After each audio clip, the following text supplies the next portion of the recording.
What if I told you that your entire life is a carefully designed illusion? Your thoughts, your desires, even your identity, what if they were never truly yours to begin with? Sounds insane, right? But history's greatest minds, Franz Kafka, Friedrich Nietzsche, and Plato, warned us about this exact phenomenon. They believed that society, culture, and history itself have trapped us inside an invisible cage. And the worst part? Most people never even realize they're prisoners. By the time we reach the final revelation, you might never see reality the same way again.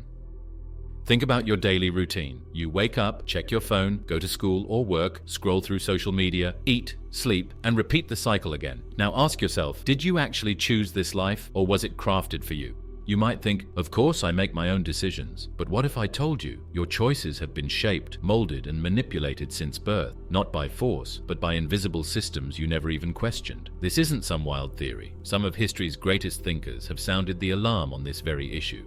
Franz Kafka described existence as a bureaucratic labyrinth, a world where faceless institutions dictate our fate, drowning us in rules and expectations we never agreed to. His stories reveal how people become prisoners of society's invisible laws, following paths they never truly chose. Friedrich Nietzsche saw this differently. He believed humanity was experiencing the death of meaning, not just the loss of religion, but the collapse of the values that once gave life purpose. According to Nietzsche, most people don't live, they obey. They cling to outdated ideas, terrified of questioning the very structure of their existence. Plato, centuries before them, described this concept as the cave, a place where people mistake shadows for reality, never realizing they're watching an illusion, controlled by unseen forces. Now here's where things get unsettling. Most people who realize this don't escape. They either deny it, or worse, they accept the illusion, pretending it doesn't exist. But what if I told you? One of these philosophers didn't just question the illusion, they discovered a way out. And the scariest part, someone actually followed their method, and it worked. Imagine this. You wake up, get dressed, and head to work. You sit at your desk, open your laptop, reply to emails, attend meetings. Just another day in an endless loop. But then, a disturbing thought creeps in. Why are you even here? Who decided this is what your life should look like? Your boss assigns tasks, the system demands obedience, and you follow along because that's just how life works, right? But what if this isn't life? What if it's a trap? Franz Kafka spent his life exposing a terrifying truth. Most people think they're in control, but they're just cogs in a faceless machine, trapped in a system designed to keep them in check. In the trial, Joseph K. is arrested without warning. No explanation, no crime. Just a cold, silent force dragging him into an endless bureaucracy. He searches for answers. He pleads for justice. In the end, he never truly fights back. Most people live on autopilot, following a script they never wrote. Is this the life you truly want? Or was this path forced upon you before you even had a choice? You might think you make your own decisions, but do you? Or is your reality carefully constructed for you?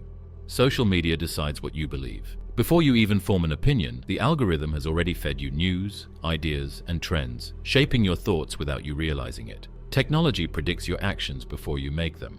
Ever thought about buying something, only to be bombarded with ads for it the next day? That's not coincidence. That's data tracking controlling your desires. Society hands you a pre-written life script. Go to school, get good grades, get a degree, find a stable job, work for decades, retire. Then, when you're too old to truly enjoy life, you finally get to live it. But did you ever stop to ask if this was what you actually wanted? Or was this system built around you long before you had a say? Have you ever felt like life is just happening to you rather than you choosing it? Like you're being pushed along by invisible forces? If you have, then maybe, just maybe, Kafka was right.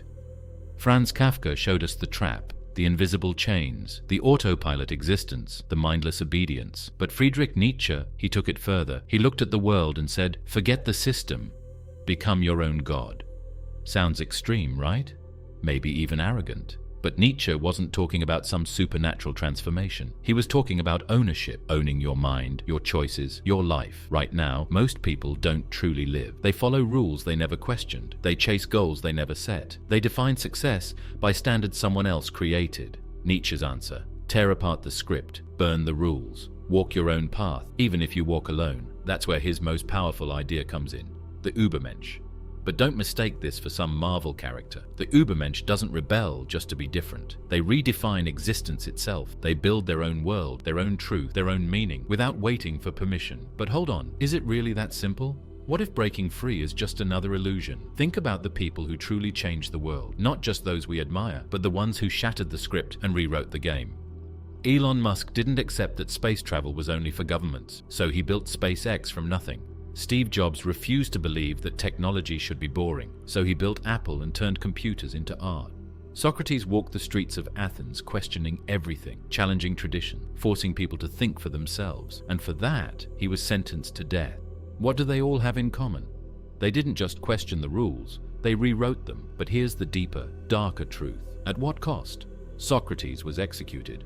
Steve Jobs was fired from his own company before clawing his way back. Elon Musk constantly ridiculed, attacked, and misunderstood. So, is breaking free really worth it? Or is it just another fight against an unbeatable force? Plato's cave, the illusion of reality. Imagine this.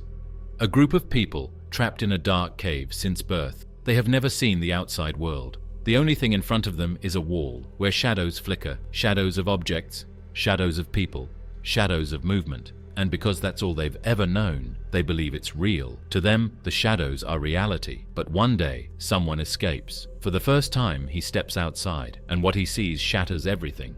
The bright sun, the vast sky, colors he never knew existed, a world beyond the cave, a truth beyond the shadows. Desperate to share what he's discovered, he runs back inside. He tells the others, everything you know is a lie. There's a whole world out there. You just have to step outside and see it. But here's the tragic part. They don't believe him. To them, he sounds insane. The shadows are all they've ever known, all they've ever trusted. The idea of something beyond them. Impossible. Some even get angry, because to question their reality is to question their very existence. Are we living in a modern cave? Sounds like just a story, right? But what if it's not? What if we're trapped in a modern version of Plato's cave? Think about it. What shapes your perception of reality? News media. They decide what stories you see. What's important?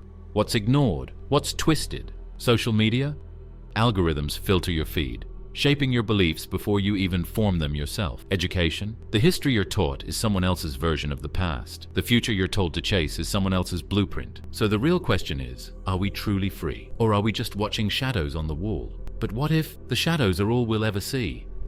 The mind-blowing conclusion. Where does that leave us? Are we Kafka's prisoners, trapped in a system too massive to fight? Are we Nietzsche's rebels, carving out our own destiny? Or are we Plato's cave dwellers, mistaking shadows for reality? Maybe we are all of them. Bound by expectations, yet able to rebel, surrounded by illusions, yet choosing which ones to believe. No matter how much we fight, we are still part of the system. No matter how much we break free, we are still shaped by our past. We chase dreams, convinced they are ours. But were they? Or were they placed in our minds before we even had a choice? Maybe life isn't about escaping the illusion. Maybe freedom isn't rejecting the game, but learning how to play it on your own terms. Because real power? It's not in breaking the illusion, it's in bending it to your will. Awaken your mind. Join Eternal Philosopher. Subscribe and take control of the illusion.